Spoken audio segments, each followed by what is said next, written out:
కర్నూలు జిల్లా డోన్ నియోజకవర్గంలో యువగళం పాదయాత్ర ఉధృతంగా కొనసాగుతోంది.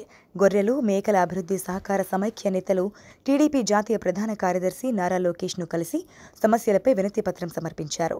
రాష్ట్రంలో 1.76 కోట్ల గొర్రెలు, 55.22 లక్షల మేకలు ఉన్నాయని, అయితే వాటి పెంపకానికి అవసరమైన పచ్చిక బయలు భూములు తగ్గిపోయాయని ఆవేదన వ్యక్తం చేశారు. ఎన్ఎస్డీసీ పథకంలో సబ్సిడీ 20% ఉందని, దాన్ని 75% పెంచాలని విజ్ఞప్తి చేశారు. మోగ జీవాలకు షెడ్లు నిర్మించి ప్రకృతి విపత్తుల నుంచి కాపాడాలన్నారు. గొర్రెలు, మేకల పెంపకందారులకు 50 ఏళ్లకే పెన్షన్ అందించాలని నారా లోకేష్ను కోరారు. వారి సమస్యలపై నారా లోకేష్ స్పందిస్తూ, బడుగు బలహీన అణగారిన వర్గాలను ఆదుకున్నది టీడీపీనేనని, సబ్సిడీపై గొర్రెలు, మేకల యూనిట్లను అందించామన్నారు. టీడీపీ హయాంలో ఉచిత ఇన్సూరెన్స్ కూడా అందించి జీవాల పెంపకందారుల నష్టాలను తగ్గించామని తెలిపారు. టీడీపీ అధికారంలోకి వచ్చాక సబ్సిడీలు మరింత పెంచి మూగ జీవాలకు షెడ్లు నిర్మిస్తామన్నారు.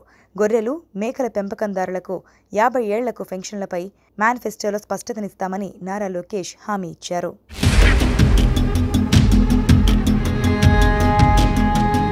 నారా లోకేష్ను పోతుదొడ్డి, మానుదొడ్డి గ్రామాల మామిడి రైతులు కలిసి తమ సమస్యలను విన్నవించారు. పోతుదొడ్డి, మానుదొడ్డి గ్రామాలతో పాటు ఇతర ప్రాంతాల్లోనూ మామిడి తోటలు అధికంగా ఉన్నాయని, మామిడిని ఇతర రాష్ట్రాలకు ఎగుమతి చేస్తున్నామన్నారు. జగన్ ప్రభుత్వంలో గిట్టుబాటు ధరలు లేక ఇబ్బందులు పడుతున్నామన్నారు. గిట్టుబాటు ధరలు లేనప్పుడు మామిడిని నిల్వ ఉంచుకోవడానికి స్టోరేజ్ గోడౌన్ ఏర్పాటు చేస్తే ఎంతో మంది రైతులకు మేలు జరుగుతుందని లోకేష్కు తెలిపారు.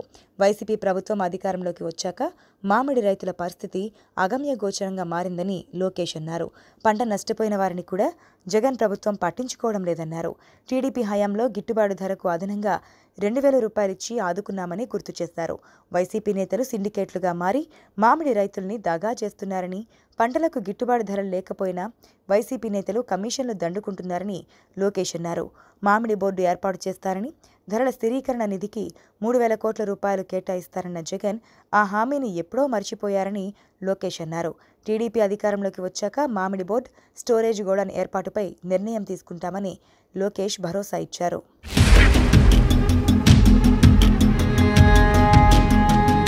డోన్ నియోజకవర్గం హనుమంతురాయనిపల్లి గ్రామస్తులు యువనేత నారా లోకేష్ను కలిసి సమస్యలు విన్నవించారు. గత 3 ఏళ్లుగా వర్షాభావ పరిస్థితుల వల్ల వ్యవసాయంలో నష్టాలు చూస్తున్నామని, కరువు మండలాలకు పరిహారం సైతం అందడం లేదన్నారు.